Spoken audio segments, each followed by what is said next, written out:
le Christ sans le voir. La joie de la foi et le salut de l'âme. 1 Pierre 1h08. Vous l'aimez sans l'avoir vu. Vous croyez en lui sans le voir encore, et vous vous réjouissez d'une joie ineffable et glorieuse. 9. Parce que vous obtenez le salut de vos âmes, qui est l'aboutissement de votre foi.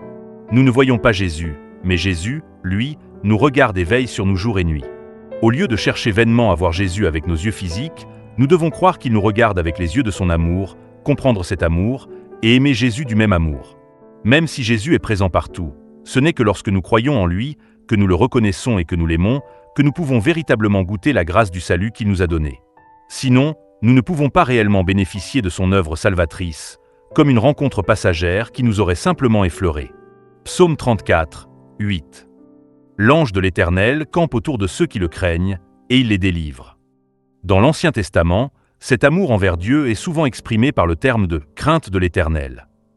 Cette crainte n'est pas une peur servile devant Dieu, mais elle peut être comprise comme un synonyme de l'amour saint.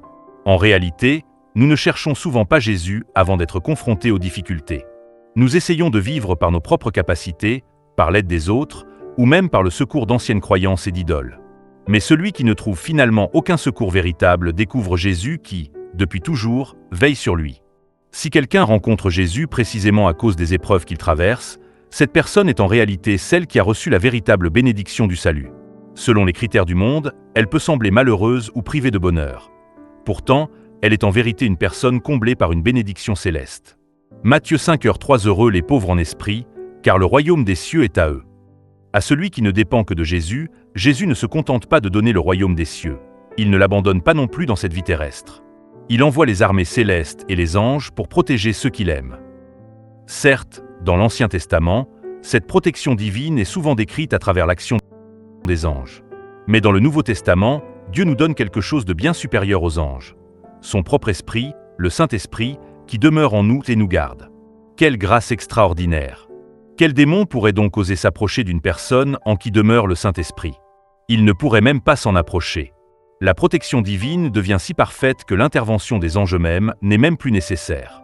C'est peut-être aussi pour cette raison que l'action visible des anges semble moins fréquente dans le Nouveau Testament que dans l'Ancien Testament. Ce qui nous est demandé n'est donc pas de mener nous-mêmes un combat contre les démons, mais de devenir désormais les instruments par lesquels la puissance du Saint-Esprit se répand, afin que le monde puisse recevoir la bénédiction de Dieu à travers nous. Puissions-nous, nous qui avons reçu la Éternel, nous consacrer uniquement à cette mission et devenir des témoins bénis de l'amour de Dieu, au nom de Jésus-Christ.